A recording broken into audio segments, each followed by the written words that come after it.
تفتكر عزيز الزملكاوي لو الزمالك دفع كل مستحقات صلاح مصدق الفيفا ممكن يتراجع عن الإيقاف التأديبي؟ وهل أصلا إدارة الزمالك اتحركت عشان تحل المشكلة دي وتدفع لصلاح مصدق فلوسه؟ بيني وبينك دي من المرات القليلة اللي أشوف فيها إدارة الزمالك بتحاول تحل أي أزمة، ومش بس إدارة الزمالك اللي بتحاول، ده كمان في جزء من لعيبة الزمالك القدامى اللي بتحاول تشارك في أي مشروع يدخل مبلغ للزمالك عشان يقدر من خلاله يحل جزء من مشاكله، زي الكابتن هيثم فاروق. خلينا ما اطولش عليك وتعالى ندخل في الفيديو بتاعنا لان عندنا كلام كتير نتكلم فيه. ولكن قبل ما نبدأ كلامنا يعني اتمنى من حضرتك تعمل لايك للفيديو ده عشان يوصل لاكبر عدد من الزملكاويه. ولكن قبل ما تعمل اي حاجه اوعى تنسى يا معلم تصلي على النبي في سرك، ومش لازم في كومنت. طيب بسم الله. زي ما قلت لك إدارة الزمالك اتحركت في أزمة صلاح مصدق واتفقت معاه إن هي هتدفع المبلغ بتاعه على دفعتين. أول دفعة وصلت بالفعل واللي هي 400 ألف دولار. الدفعة التانية من المفترض إن هي هتوصل بعد شهر.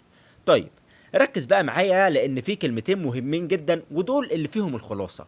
دلوقتي يا معلم لما الزمالك أخد القرار التأديبي من الفيفا حب يعمل تظلم أو استئناف على القرار ده، بس مش من المنطقي انك تعمل استئناف وانت لسه اساسا ما خدتش اي خطوه في حل المشكله. الفيفا بقى لما وصلت له الرساله ان الزمالك عايز يعمل استئناف بعت الرساله دي للمحامي ووكيل صلاح مصدق، اللي هو يعني هل نقبل بالطعن والاستئناف ده ولا لا، او بمعنى اصح كده هل اصلا نقبل يبقى في جلسه ونقعدوا ونتكلموا ونشوفوا حل للموضوع، ولا انتم رافضين ان يبقى في جلسه من الاساس.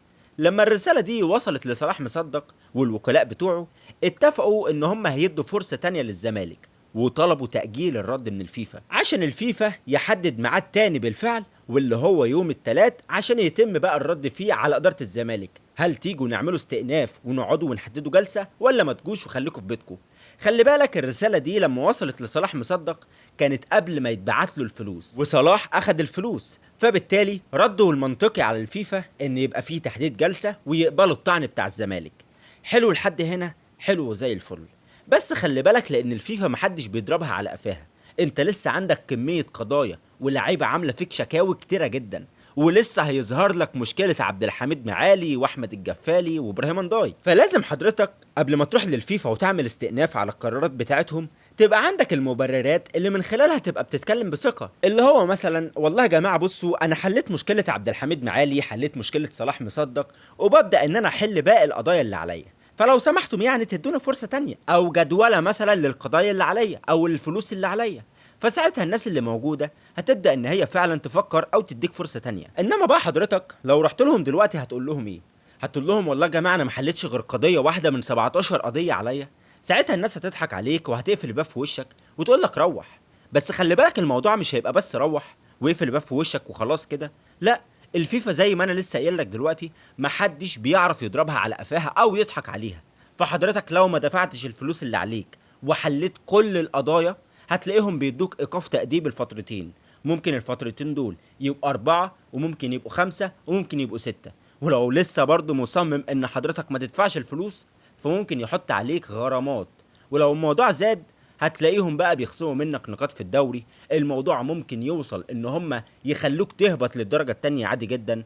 فانت حسبتها يمين حسبتها شمال، انت لازم تدفع الفلوس اللي عليك، او بمعنى صح كده لازم تدفع الفلوس دي في اقرب وقت. انت قدامك حوالي شهر ونص، لو ما دفعتش فيهم الفلوس للفيفا انت مش هتلعب دوري ابطال افريقيا. ومين اللي ساعتها اللي هيلعب مكانك؟ الاهلي. ودي هتبقى مصيبة سودة منيلة ب60 نيلة، واللي هو يعني انا هودي الاحتفالات بتاعتي وتحفيلي على الاهلاوية ده فين؟ يعني الايقاف التأديبي ده عادي ممكن اتقبله، انما اتحرم من المشاركة في دوري الابطال وارجع تاني للكونفدرالية ده اللي المستحيل اقبله بصراحة. يعني في واحد يقول لي يا كابتن هادي ما تيجي طيب نطالب برحيل المجلس ده ونخلص منهم.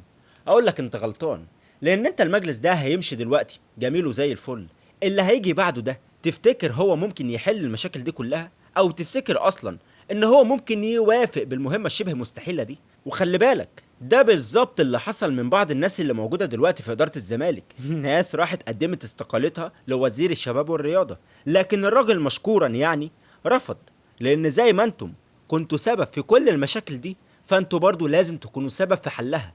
دلوقتي كابتن هيثم فاروق عامل حملة جديدة اسمها حملة ال1,070,000، والموضوع ده عبارة عن انك بتحاول تجمع مليون مشترك، كل واحد فيهم يدفع 500 جنيه، ويجمع 70,000 مشترك يدفعوا 500 دولار.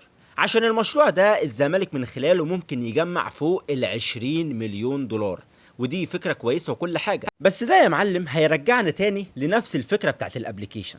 ابليكيشن الزمالك انا لسه مكلمك عليه من يومين، في عز الاحتفالات وفي عز فرحتنا بالدوري احنا ما قدرناش نجمع غير بس 8 قضايا، واللي هم يعني يعتبروا ارخص 3 قضايا من ال17 اللي علينا. فهل دلوقتي بقى من المنطقي ان انا ادفع 500 جنيه اشتراك سنوي في الابليكيشن ده عشان احل ازمات ومشاكل الاداره هي السبب فيها، وعلى الناحيه التانيه الاشخاص اللي هم المفروض يعني السبب في كل المشاكل دي ما بيتحركوش ولا بيطلعوا خطوه لقدام ولا عايزين يدفعوا اي حاجه؟ وساعتها هقول لك ان ال500 جنيه دول انا اولى بيهم، بيتي اولى بيهم، اروح اجيب بيهم كيلو لحمه صحتي اولى بيها، لكن ما ادفعش انا من تعبي وشقاي عشان افك القيد واجيب صفقات وادفع رواتب العمال واللاعبين وانا اقضي اوله عن اخره 6000 جنيه في الشهر. انما بقى لو شفت فعلا ان الاداره بتتحرك وبتحاول تحل بعض القضايا على الاقل، ساعتها ممكن ابدا ان انا افكر واشارك في الموضوع ده، وده نادي الزمالك، ولو احنا مش هنقف جنب الزمالك مين هيقف جنبه والحاجات دي كلها. انما انا يا معلم بكل امانه يعني مش هدفع مليم واحد غير لما اشوف فعلا ان الاداره بتتحرك.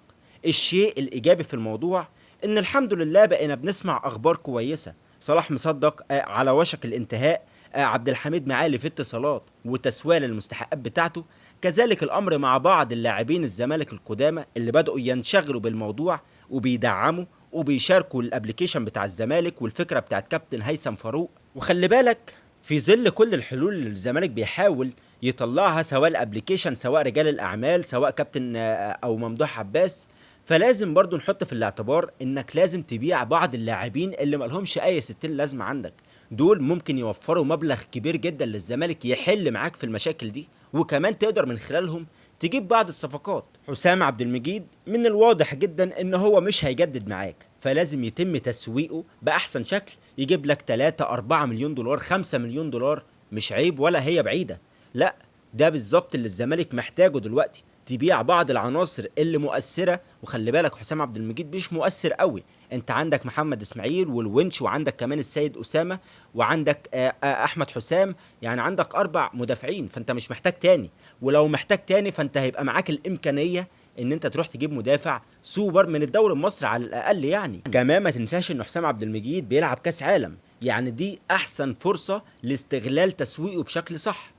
كذلك الامر خلي بالك ممكن نتكلم عن واحد زي فتوح، واحد زي محمود بنتاي، واحد في نص الملعب زي احمد ربيع، دي لعيبه جماعه لازم تتم تسويقها، واحد زي شيكو بنز على فكره، كل دي لعيبه من المنطقي ومن الطبيعي انك تبيعها في ظل الظروف اللي انت بتمر بيها عشان توفر لك سيوله ماديه تقدر من خلالها تجيب لعيبه اعلى منهم كفنيات وكامكانيات.